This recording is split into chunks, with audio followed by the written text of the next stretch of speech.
Avanzamos. Bueno, ha sido un día difícil para andar en ómnibus, pero fácil para andar en motocicleta. Y es una linda jornada para hablar con Alejandro Visokolsky.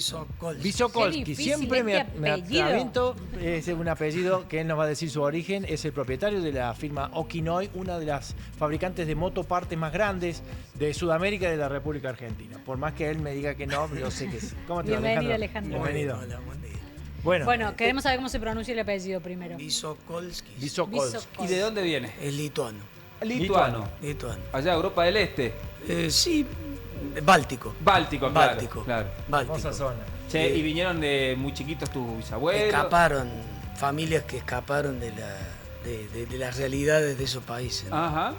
Escaparon, vinieron a Argentina, como pueden haber ido a cualquier lado, pues se metieron en un barco y acá llegaron. ¿Eran tus abuelos? Mis abuelos. Tus abuelos. Sí. O sea que vos en tu Y casa... una familia muy chiquita. ¿Escuchabas todavía hablar el lituano en tu casa? No, yo no conocía a mis abuelos. Ah, mirá. Casi porque nací, eran grandes. Ajá. Y mi papá tuvo un solo hermano que murió muy joven, tampoco lo conocí. Así que de una familia más chica. Muy chiquita, súper chiquita, sin nadie acá en la Argentina que los rodearan. Y no como las familias italianas, mi esposa es italiana, Ajá. y que tienen el que lo trajo, el que le dijo que venga, el amigo. Sí. Acá no había nadie. Así que quedó muy chiquita la familia. ¿En qué pueblo cayeron o en qué parte de En Buenos Córdoba? Aires. Buenos Bueno, Aires. mi papá era de Buenos Y Aires. después fueron para... Y se casó con una cordobesa que era mi mamá. Ahí está. Y Y ahí está para Córdoba. A empezar el En realidad, desafío de... una familia judía que en esa época querían vivir en Israel. Entonces se fueron cuando se fundó el Estado de Israel, se casaron allá, tuvieron a mi hermano allá, Sí. los agarró la guerra a los 6 días allá y se volvieron espantados acá. Mirá. Bien. Totalmente espantados. Alta historia. O sea que en un punto vos podrías haber estado viviendo a lo mejor Sí, en Israel. Sí, pero después fue una educación laica, porque como que fue un shock.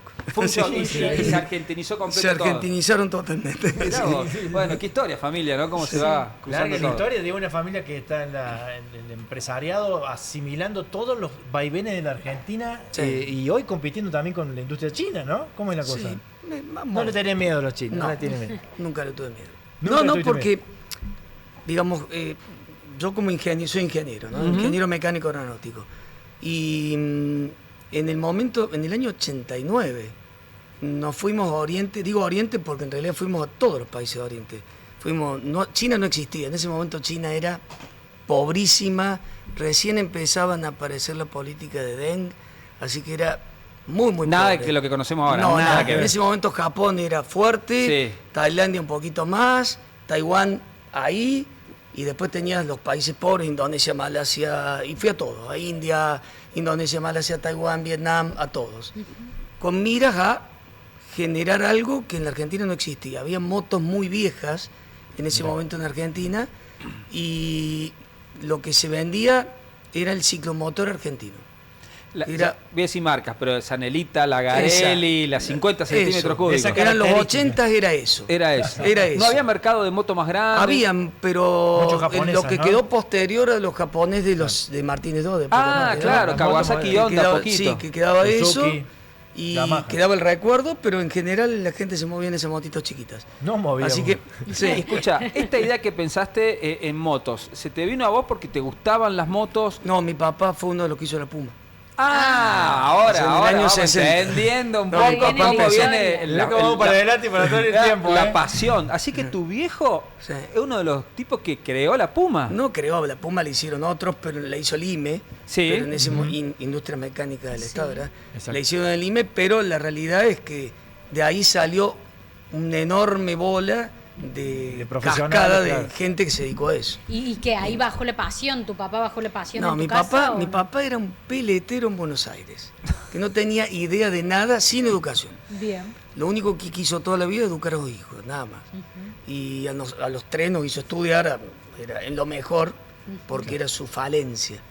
Y de ahí fue que dijo, la moto, como era lo que fue la cancha de pádel en un momento, Claro. el negocio del momento, dijo, todo el mundo va en moto y debe ser negocio.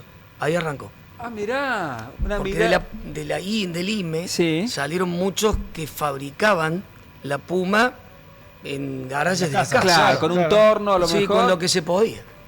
porque había proveedores de partes y se armaba. Bueno, la moto fue siempre así, ¿eh? ¿Y tu viejo armaba así a motos?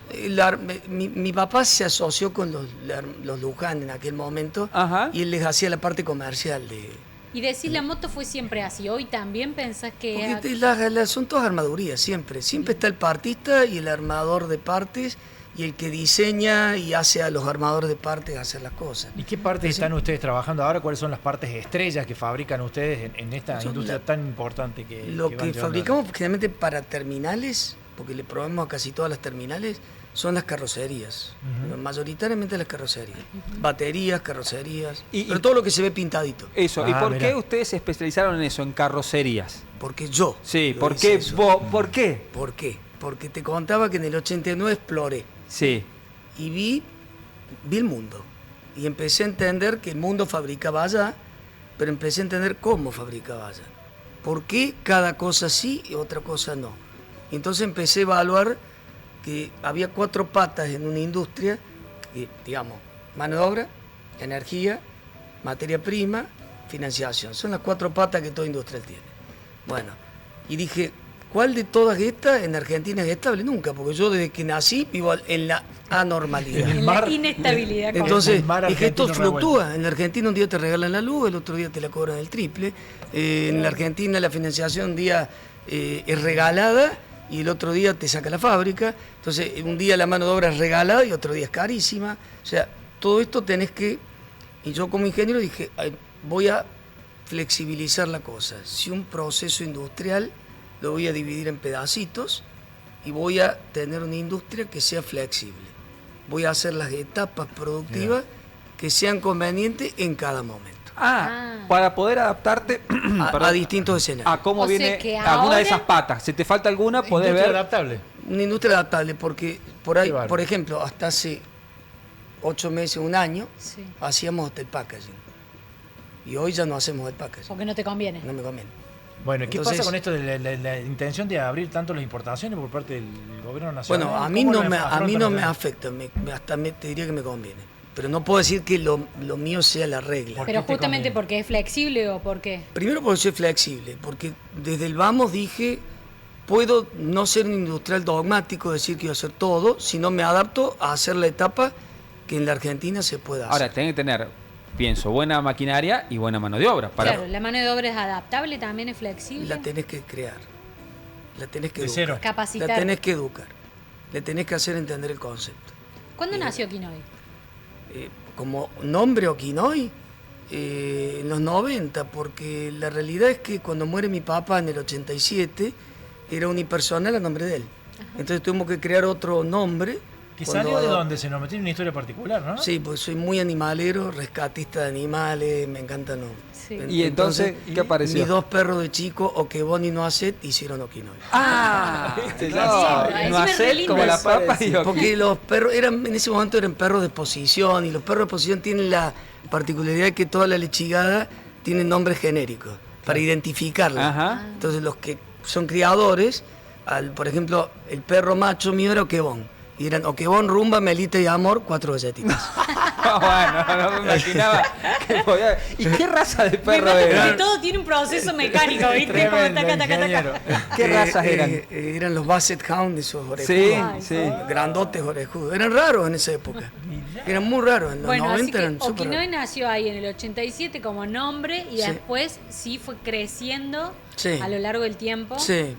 y conformando esta idea de flexibilidad. Con mucha suerte, exponencial y yo digo siempre, el tren de la suerte pasa todos los días, pero a mí me pasó muchas veces. Tuve mucha suerte. A siempre. ver, me gusta esto porque yo siempre digo que la suerte influye, pero la suerte también hay que buscarla o encontrarla. Sí, tenés Decime un punto que vos digas, acá la suerte, que vos recuerdes, algún proceso, una venta. Bueno, no, te voy a dar el comienzo. A ver. Que fue con suerte. Que fue medio drama, era un momento en que yo, ingeniero recién recibido, mi papá murió. Mi hermano era el que se dedicaba a las cosas de eso. Y en una división familiar, mi hermano se queda con los proveedores locales. Y yo digo, ¿qué hago? Si yo no sé la parte comercial, la parte industrial soy nuevito, me voy a hacer una cosa, sé que el mundo se hace en Asia. Me voy a tomar un avión en plena hiperinflación. Me voy a tomar un avión y me voy a ver qué es Asia, para ver cómo hacen el mundo. Y después voy a tomar una decisión de qué es lo que hago.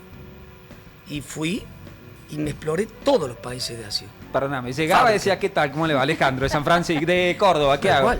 Y no había, y había telex. No había ni fax. Y fax apareció 2 o 3 años ¿Y después. hablabas en inglés? Sí, inglés aprendí de chiquitito, así que... Bien. Claro, gracias Inglés y a la francés sabía educación muy por bien. ahí, Claro. la educación que habías tenido te permitió esa. Tampoco a todo el mundo se le ocurriera Asia en esa época. No, nadie, no había nadie. Te diría que era raro, era mosca blanca en todos lados. Sí, vale. Bueno, y ahí, bueno, por supuesto. Y tomé la decisión de enseñarle a los asiáticos lo que yo tuve una facultad espectacular, porque la Argentina tuvo, tal vez nadie lo sabe, la fábrica militar de aviones de acá, de Córdoba, Sí. y lo que hoy es lo que nosotros tomamos para misiles era la parte, el CONAE. El CONAE, sí. Era espectacular. Sí, sí. Era espectacular. Y ahí fue tu formación. Mi formación fue con los alemanes que desarrollaron el día 63 el Pampa y el Pucará. O sea, teníamos una industria top, pero top a nivel mundial. Increíble. Entonces yo realmente sabía, estaba bien formado. Entonces cuando iba a hablar con un taiwanés o un japonés, yo iba a hablar con un japonés. De moto. De cómo se hacía una pieza. Y yo hablaba con autoridad.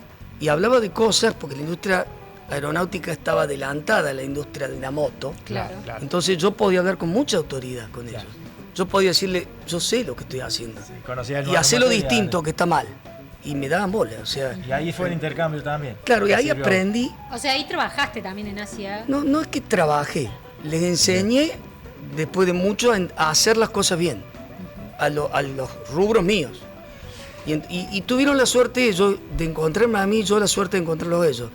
Porque ellos de ahí más le vendieron el mundo, porque estaban en el lugar justo, Claro. en el momento justo, y yo de un mercado que agarré la convertibilidad y explotó. Qué bárbaro. Entonces ahí fue está, por eso entonces. te digo suerte. La mezcla de la suerte con la Suerte. la búsqueda de la Nos oportunidad. encantó tu historia, Alejandro, la verdad, porque Historia nos fantástica. sorprendiste un montón. Veníamos para hablar de una cosa pensando en Bahía de la Planta y salió por esta historia y nos encantó. Ahora te pregunto después todo esto que viviste, porque yo también veo que vos contás que en muchas cosas te fuiste haciendo vos, pero también tuviste una base de un padre que insistió para que vos vayas al cole y tengas educación. Sí. Depende todo de uno, depende del contexto, pues esta vez se dice meritocracia, acompañamiento.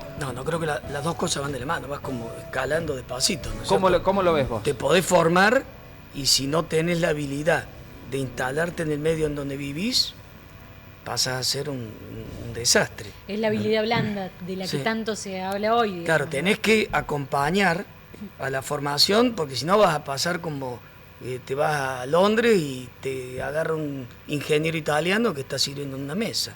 O un montón de hijos de mis amigos tremendamente formados en esta última etapa que todos se fueron afuera a hacer de mozo y están todos con nivel terciario. Pero están afuera, claro. Pero están Ahí está, afuera, está en- descreen del país, quieren empezar de nuevo. Esa es la Bien, otra. la apuesta. Vos dijiste tus amigos, los hijos de tus amigos se fueron. Sí. ¿Qué mensaje le puedes dejar a un chico que está acá, Si se fue, si tiene que volver. si se quiere Yo, quedar? yo soy de insistir que acá está todo por hacer. Y allá está todo. Hay mucho. Donde han ido, está todo hecho. Y escalar en esos lugares es mucho más difícil que acá. Yo sostengo que. Hay que seguir apostando al país. Sí, yo sigo, sí. Bueno. Sí. Bueno, Alejandro, Fantástica historia, la historia, ¿eh? reflexión. ¿Qué más? ¿Qué más? Tiene que podemos volver hacer? otro día, Gracias, porque seguimos hablando de Alejandro. moto. Claro. Traemos Cuando la quieras. moto parte. Sí. Una moto, ¿podemos traer una moto acá? Sí. De una, listo, comprometido. Alejandro, nosotros vamos a tener una motito acá. Ya Sí, está, a pasearnos vamos. porque aparte estuve viendo algunos modelos, modelo el eléctrico que han sacado ahora también ustedes. No, lo sacamos hace rato y Hace es medio rato. fracaso. No me diga. Opa. Lo eléctrico a mí. Mirá, No le está termino- convencido. Dame un minutito Es que más. bueno, Hoy, diga. con el éxito de la bici eléctrica nos ir dice a la que pausa. no. Quiero que me diga Alejandro antes eso. Ustedes apostaron por un modelo eléctrico, pero no pasó nada. Sí. ¿Y vos, como tipo con experiencia esto, crees que lo eléctrico no tiene mucho futuro? Sí, ¿cómo la ves? ¿Estamos hablando de motos? Sí. ¿O estamos hablando de vehículos en general? Ahí lo estamos viendo, mira. De motos, vamos a hablar de motos primero. Bueno, pero déjame que te haga una introducción de vehículos generales porque para mí lo eléctrico, primero que nada, la generación de energía en el mundo todavía es 50% para arriba de origen térmico. Cuando vos creas un vehículo eléctrico, Lo único que cambiaste para ser ecologista es la fuente. Claro. La fuente cambió, en vez de enchufarlo en la surtidor. fábrica que contamina, es la generadora de energía. Sí. Pero vos lo enchufaste y quedaste con tu conciencia tranquila. Poquito de sustentabilidad. Ahí. Sí. Entonces, lo eléctrico tiene sus cosas raras. Y si vamos a lo eléctrico de moto 2 ruedas ahora, el problema de la moto, del vehículo 2 ruedas, es que es muy barato el resto del vehículo contra la batería. La batería es tremendamente cara, ¿no? Para las 2 rueditas. Clarísimo, Alejandro. Otro día te invitamos para seguir charlando y ampliando estos temas. Nos vamos a una pausa cortita y ya venimos con más. Dale. Dime mi nombre.